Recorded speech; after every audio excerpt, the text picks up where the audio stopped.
नमस्कार, मी अवंती रत्नपारखी.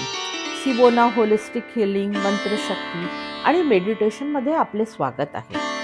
आज मी आपल्यासमोर एक अतिशय रोचक विषय घेऊन आली आहे. मंत्रोच्चार आणि वैज्ञानिक स्पंदने म्हणजेच फ्रिक्वेन्सीज. माझा जन्म गोदातीरी एका बाळबोध संस्कारित कुटुंबात झाला.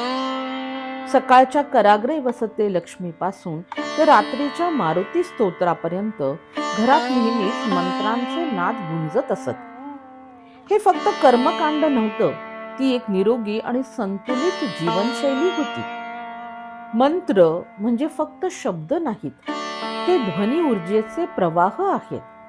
प्रत्येक मंत्राची स्वतःची एक फ्रिक्वेन्सी आणि लय असते.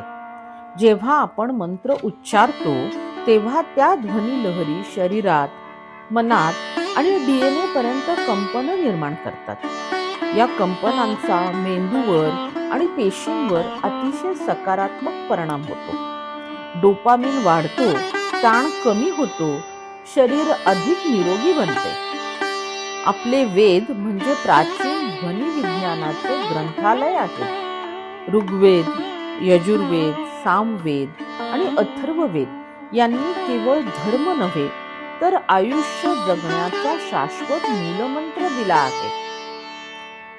ओम हा सृष्टीचा मूलध्वनी आहे. त्याची 174 हर्ट्झ फ्रिक्वेन्सी मनाला शांत करते. गायत्री मंत्र 110 हर्ट्झ पासून ते 528 हर्ट्झ पर्यंत कंपन निर्माण करतो, जी DNA रिपेअर मध्ये मदत करतात. एम्स दिल्लीमध्ये झालेल्या प्रयोगांनी हे सिद्ध केलं आहे. रामरक्षा स्तोत्र हृदयाचे ठोके स्थिर करते, तर गणपती अथर्वशीर्ष 200 ते 400 हर्ट्झ मध्ये मेंदूच्या दोन्ही गोलार्धांना संतुलित करते. डॉक्टर ग्लेन रिन USA यांनी 1998 मध्ये गायत्री मंत्रावर प्रयोग केले आणि मसारू इमोटो यांनी हिडन मेसेजेस इन वॉटर या पुस्तकात पाण्यावर मंत्र संस्काराचे अद्भुत परिणाम दाखवले. माझे सासरे श्रीयुत विवेक रत्नपारखी यांनी संजीवनी मंत्र आणि DNA या पुस्तकात या विषयावर सखोल संशोधन केले आहे. यातून एकच गोष्ट स्पष्ट होते: आपली संस्कृती ही विज्ञान आणि अध्यात्म याचा सुंदर संगम आहे. चला, रोजच्या जीवनात एक मंत्र आत्मसात करूया. चालताना, स्वयंपाक करताना, ड्रायव्हिंग करताना, झोपण्याआधी एखादे स्तोत्र म्हणा आणि त्या सकारात्मक स्पंदनांचा अनुभव घ्या.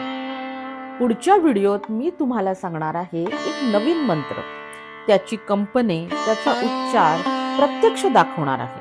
तो मंत्र तुमचं मन, शरीर आणि आत्म्यात परिवर्तन घडवेल. ध्वनी म्हणजे ब्रह्म आणि नाद आपल्या जीवनाचा आरंभ आहे. सबस्क्राईब करा आणि नाद यात्रेत माझ्यासोबत सामील व्हा. सुरक्षित रहा, आनंदी रहा. धन्यवाद.